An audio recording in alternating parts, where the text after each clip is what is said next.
Zion's Borderline, written and narrated by Brother Frank Natoli. While many of us have a favorite hymn from the beautifully inspired hymns of praise that have touched our hearts and brought tears to our eyes, the songs of Zion are unique to our church. And they're songs that belong to a new time. They belong to a new era. They belong to our people.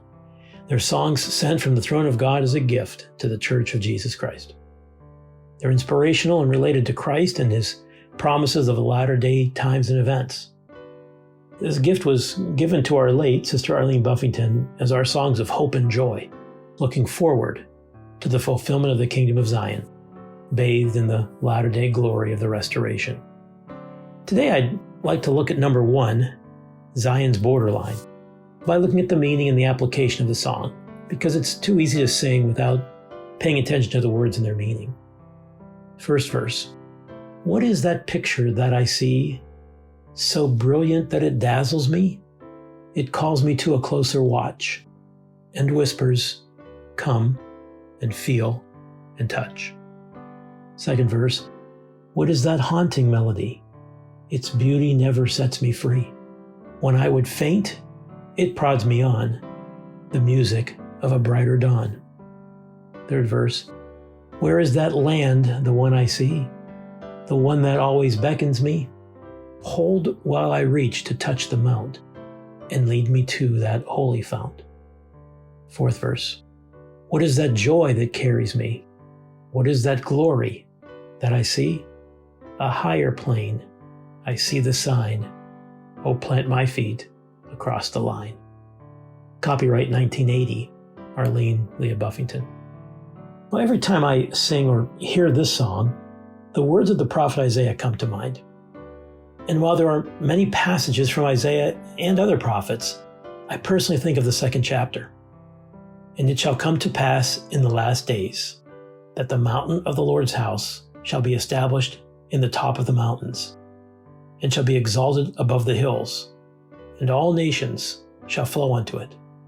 And many people shall go and say, come ye, let us go up to the mountain of the Lord, to the house of the God of Jacob, and he will teach us of his ways, and we will walk in his paths.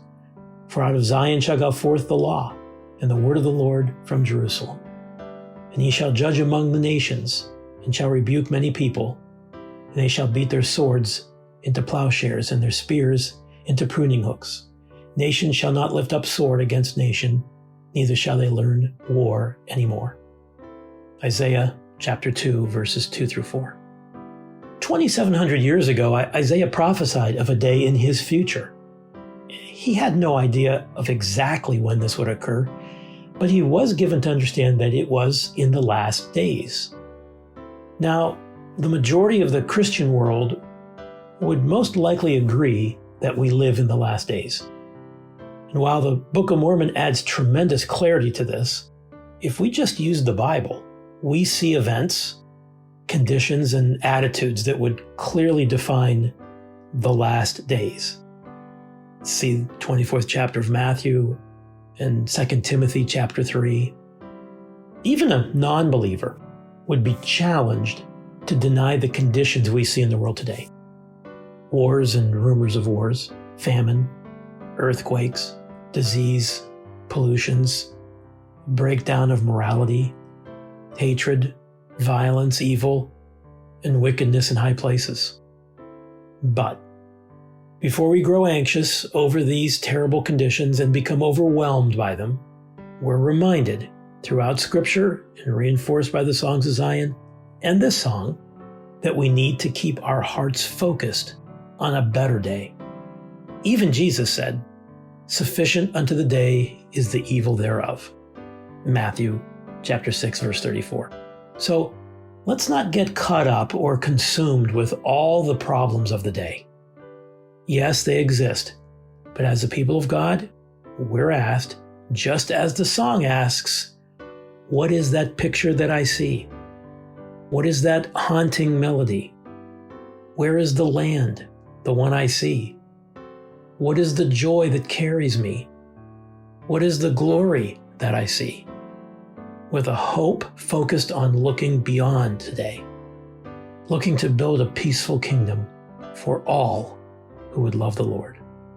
And isn't this the picture Isaiah paints for us and wants us to have? Doesn't this help strengthen our faith and trust in God, knowing that He has us in the palm of His hand and that there is so much to look forward to?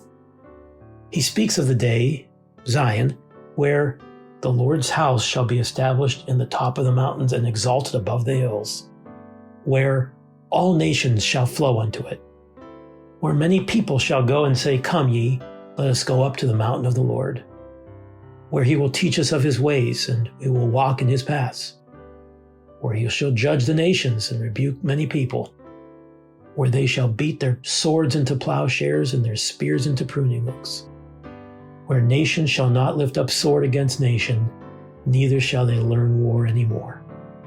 This is the picture that whispers, Come and feel and touch. It's that hope that we must retain so that we can plant our feet across the line. May God bless you. And if you're interested in learning more about the Songs of Zion or just listen to the songs, there's a link in this blog to the Songs of Zion website.